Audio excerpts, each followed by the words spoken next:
on social media. Did that happen with the show or before the show? I think before the show. I mean, I think it's sort of like theater in many ways, that you get this immediate reaction that you generally don't get with television. So to interact with fans while the show is on as myself and not as a part of the show is sort of a fun way to do it.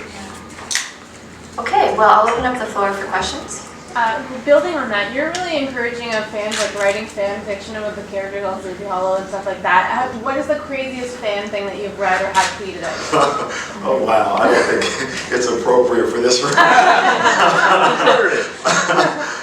It's interesting because I think one of the things that's really enjoyable about that is you get to have this interesting interaction with fans who have different points of view than you might have, or who see different things in the show. I mean, I've seen a few pieces of fan fiction that want me and Ichabod to be together. I didn't expect that to happen, but now that it has, we're happy and we're going to adopt. And in that fan fiction, that was a huge part of the story that person wanted to tell. So, you know, always interesting, always fun, and to me, I like to be encouraging of that because I think that's kind of what's fun about being in fandom.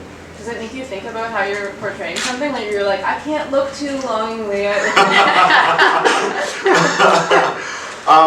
Not necessarily. I mean, I really do enjoy the experience, as crazy as it is. I kind of look at it like sports, right? If you're a fan of whatever your team is, that other team is the team you hate and you despise.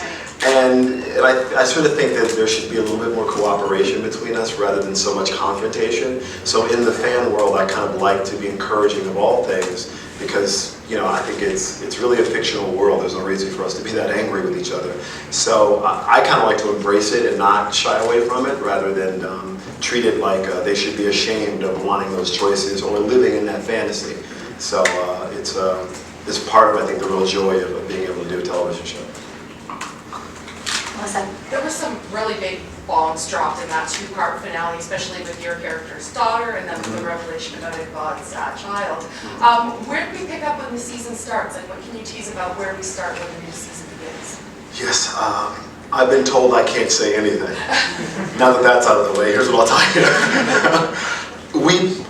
They did something really cool, the writers. We actually pick up right after it happened. There was a really important, I think, mandate from Mark Goffman and Kurtzman Orsi and Len Weissman not to want to jump ahead and sort of cheat the audience. So as it happens, you come back 2 days? No, not even that. You come back right afterwards, and then by episode 2 or 3, we are only 3 or 4 days after what's happened. So we really are sort of playing it out pretty close to the same timeline that you experienced. So I think that part's going to be a lot of fun. Yeah, no problem.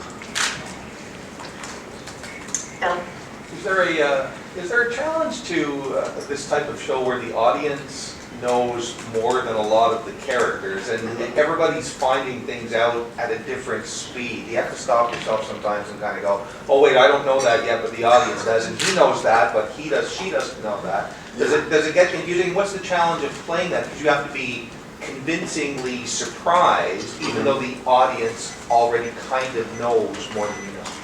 Yeah, I mean, I think all television, Sleepy in particular, is a little tricky in that sense because the audience knows so much more than the characters do. I think I spent the better part of first season being the guy who didn't know what was going on and everybody's yelling at the TV, "Idiot, there's a headless horseman running around," and I'm, you know, the non-believer.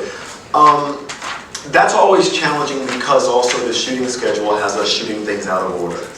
So you're often trying to basically ground yourself in where you are on what day and where you are in the story because the schedule is so hectic.